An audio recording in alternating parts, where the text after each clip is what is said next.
In this clip, we're going to finish the textures for the bulb. So the last thing or the last object I have to paint is the glass.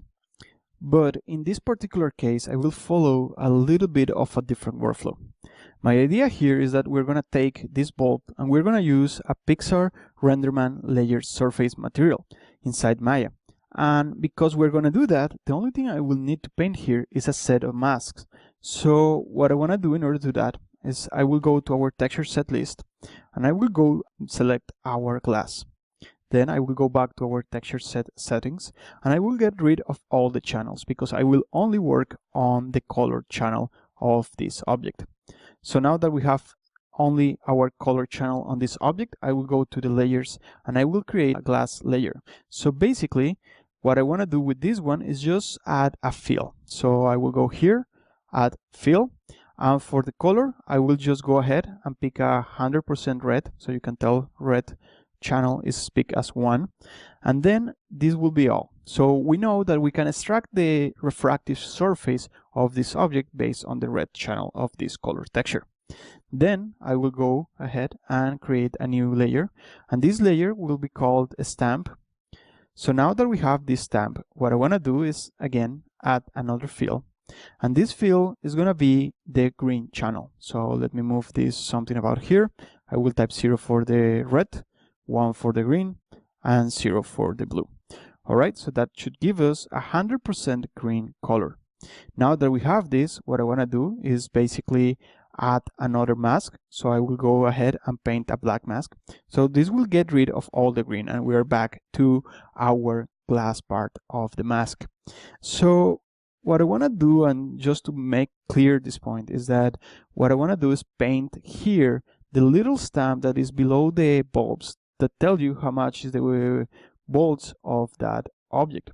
So in order to do that, what I will do is go back to our shelf. I will go and click this icon here, and this will open our import resource window. Then I will add a resource, and you can tell that under your Substance Painter files, you will find this stamp folder. In this stamp folder, you will find this little stamp here, and I will hit open.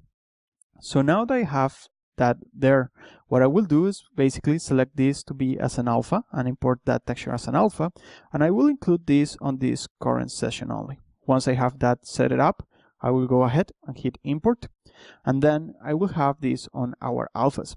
So now I will go and hit 1 on my keyboard and then go to our property tab, and I will select our alpha to be that symbol there. So I will go here to this slider here or options here and select this bulb stamp. As you can tell, we can paint this, so I will just go up and increase the spacing a lot, so we are pretty sure that we're not going to paint more than one.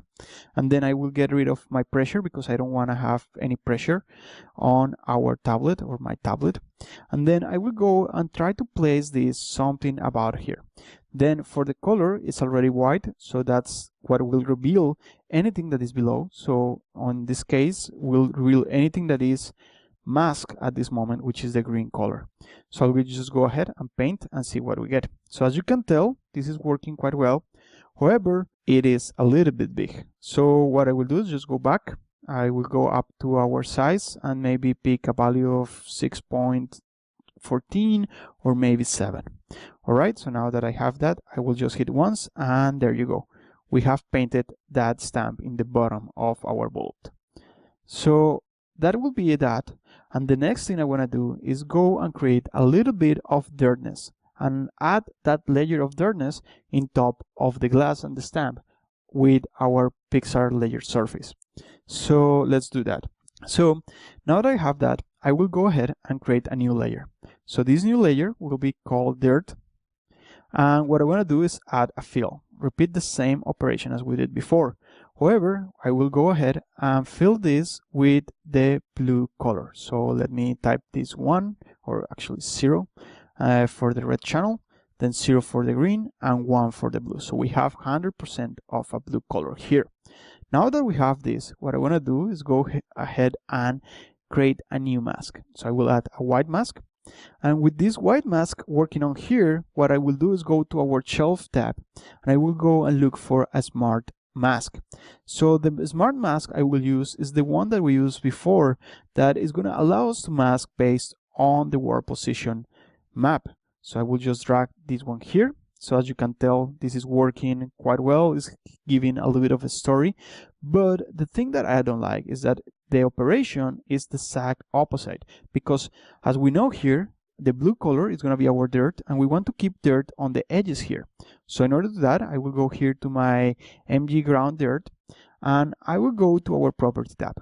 Then I will hit invert, and then I will start playing with the level, the contrast, and the dirt height. So first of all, I will decrease the dirt height, and then decrease or increase actually the level. So let me just try to calibrate this. So we have only the borders of this, so something about there, and then we can include a little bit of the contrast there, and there you go. However, as you can tell, at this moment, if we go here and check our mask, hitting Alt on our mask slider here, you will see that it is not 100% black what we are masking.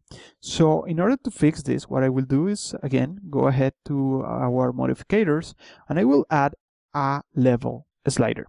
So now I will just crunch this so we have more contrast, and then we could go back and see the full channel working together.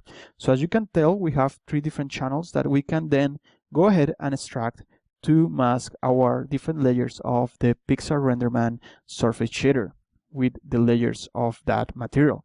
So I will stop this one here. I think this texture is working quite well, and then I will hit Command-Shift-E on my keyboard and export all of our texture based on the preset that we create on the previous model.